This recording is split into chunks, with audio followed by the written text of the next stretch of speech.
ஓம் ஸ்ரீராம ராம ராமேதி ரமே ராமே மனோரமே சகசிரநாம தத்துல்யம் ஸ்ரீராம நாம வராணனே.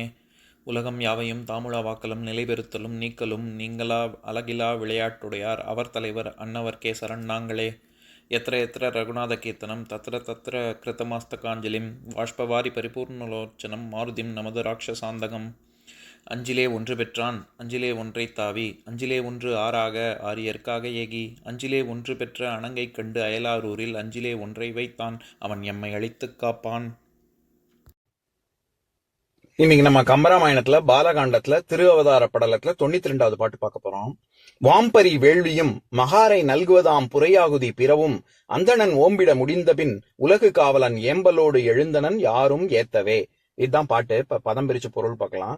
வாம்பரி வேள்வியும் தாவிச் செல்லும் குதிரை வேள்வியான அஸ்வமேத யாகத்தையும் மகாரை நல்குவதாம் புறையாகுதி பிறவும் மக்கட்பேற்றை அளிக்கும் உயர்ந்த ஆகுதியையும் அதற்கேற்ப பிற வழிபாடுகளையும் அந்தணன் ஓம்பிட முடித்த பின் கலைக்கோட்டு முனிவன் செய்து முடித்த பின் உலகு காவலன் நாடாளும் வேந்தனாகிய தயரதன் யாரும் ஏத்தவே ஏம்பலோடு எழுந்தனன் எல்லோரும் போற்றும்படியாக மகிழ்வோடு எழுந்தான்.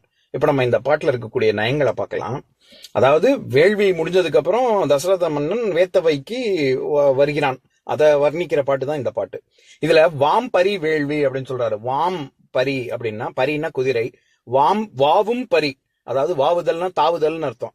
அதனால வாவும் பரிங்கிறது இடை குறைந்து, நான் சொல்லியிருக்கேன்ல செய்யுள் விகாரங்கள், அதுல வாவும் பரிங்கிறது இடை குறைந்து வாம்பரி அப்படின்னு வந்திருக்கு. அதாவது அஸ்வமேத யாகத்தை தான் இவர் வாம்பரி வேள்வி அப்படின்னு சொல்றாரு. மகாரை நல்குவதாம் புரை ஆகுதி. எப்பேற்பட்ட வேள்வி? புத்திரகாமேஷ்டி யாகத்துல மகன், இவர் தசரதன் மகன் பிறப்பதற்காக தானே இந்த யாகத்தையே செய்யறாரு. அதனால மகாரை நல்குவதாம் புரை அப்படின்னு சொல்றாரு. இந்த நம்ம சிறுவர் அப்படின்னு சொன்னா ஒருத்தர், ஒரு சின்ன பையன் அப்படின்னு அர்த்தம். சிறார் அப்படின்னா நிறைய பசங்க அப்படின்னு பன்மையை குறிக்கும்ல. அந்த மாதிரி மகன் அப்படிங்கிறது ஒரு மகன், ஒருமை, அதனுடைய பன்மை தான் மகார் அப்படின்னா புத்திரர்கள் அப்படின்னு அர்த்தம். ஏன்னா 4 பேர் பிறக்க போறாங்கல்ல, அதனால மகாரை நல்குவதாம் புரை அப்படின்னு சொல்றாரு. புரை அப்படின்னா உயர்வு, உயர்ச்சியை குறிக்கும். அப்பேற்பட்ட ஆகுதியும் பிறவும் அப்படின்னு இந்த இடத்துல பிற அப்படின்னாலே இந்த இடத்துல வெறும் இந்த அஸ்வமேத யாகம் மட்டும் இல்ல, மற்ற யாகங்கள் அதற்கான அருள் மகவருள் ஆகுதிக்கு தொடர்பான மற்ற பூசணைகளையும் சேர்த்துதான் சொல்றாரு. பிறவும் அப்படின்னு வருது இல்ல. அதே மாதிரி அந்தணன் ஓம்பிட முடிந்த பின் அப்படின்னு வர்ற இடத்துல அந்தணன் அப்படின்னா இங்க கலைக்கோட்டு முனிவன் தானே நம்ம அர்த்தம் பண்ணோம். ஏன்னா கலைக்கோட்டு முனிவன் செந்தன்மையுடையவன் அப்படின்னு சொல்ல வர்றாரு கம்பர். ஏன்னா நம்ம முன்னாடி சில பாடல்களுக்கு முன்னாடி நம்ம என்ன பார்த்தோம்? பிற மனிதர்களை, உலகில் வாழும் மனிதர்களை விலங்கு அப்படின்னு நினைக்கக்கூடிய கலைக்கோட்டு முனிவர் அப்படின்னு பார்த்தோம்ல. அப்படின்னா மற்ற உயிர்களுக்கு மேல அவருக்கு அக்கறை கிடையாதுன்னா இருக்கு. அதனாலதான் அந்தணர்னு சொல்றாரு.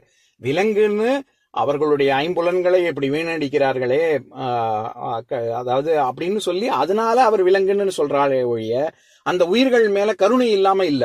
இப்ப திருக்குறள்ல நீத்தார் பெருமையில கடைசி குறள்ல திருவள்ளுவர் என்ன சொல்லியிருப்பாரு? அந்தணர் என்போர் அவரவோர் மற்ற உயிர்க்கும் செந்தன்மை பூண்டொழுகலான். கூட்டல் தன்மை கூட்டல் அதுதான் அந்தணன். அதனால தன்மைனாலே குளிர்ச்சின்னு அர்த்தம். காருண்யம் இருப்ப செந்தன்மை பூண்டொழுகுவதனால் அவர்கள் அந்தணர்கள். அதனால இந்த இடத்துல கருணை கொண்டதனால் இவர் அந்தணன். ஏதோ விலங்குன்னு நினைக்கிறதுனால இவருக்கு கருணை இல்லைன்னு நினைச்சிடாதீங்க அப்படின்னு சொல்ல வர்றாருங்க. அந்தணன் ஓம்பிட முடிந்த பின், இந்த இடத்துல ஓம்பிட, ஓம்புதல் அப்படின்னா செய்தல்னு அர்த்தம். ஓம்பிட அப்படி இடுதல் அப்படின்னா இது இந்த இடத்துல துணை வினை.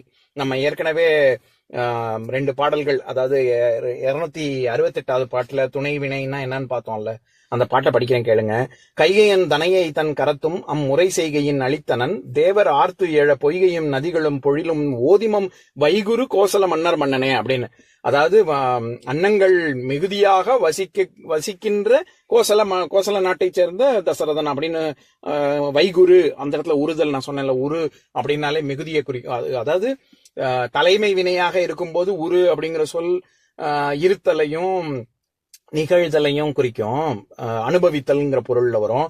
ஆனா வைகுரு அப்படின்னு வர்ற இடத்துல அந்த இடத்துல மிகுதியாக வாழ்கின்ற அப்படின்ற பொருள்ல வருது இல்ல. அந்த மாதிரி இந்த பாட்டுல ஓம்பிட அப்படின்ற இடத்துல இடுதல் அப்படிங்கிறது இந்த இடத்துல செய்யக்கூடிய ஆற்றலை குறிக்குது. பொதுவா இடுதல் அப்படின்னா செய்தல், பண்ணுதல். தோசை ஒரு ஈடு வைக்கிறோம், இது இட்லி ஒரு ஈடு வைக்கிறோம் அப்படின்னு. இடுதல்னா செய்தல் அப்படின்ற பொருள்ல வரும். இல்லாட்டி இடுதல்னா அழித்தல்ன்ற பொருள்லயும் வரும்.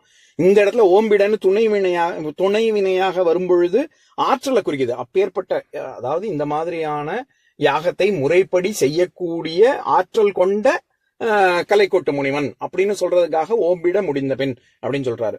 அதே மாதிரி உலகு காவலன், இவரு தசரதனை வர்ணிக்கும் போது என்ன சொல்றாரு? உலகு காவலன் ஏம்பலோடு எழுந்தனன். இந்த இடத்துல காவலன் காவல் அப்படிங்கிற சொல்லுக்கே வல் கூட்டல் கா, வலிமையான கான்னா காப்பு, வலிமையான காப்பு. அப்ப வலிமை பொருந்திய ஒரு காக்கக்கூடிய ஒருவன் காவல்காரன்.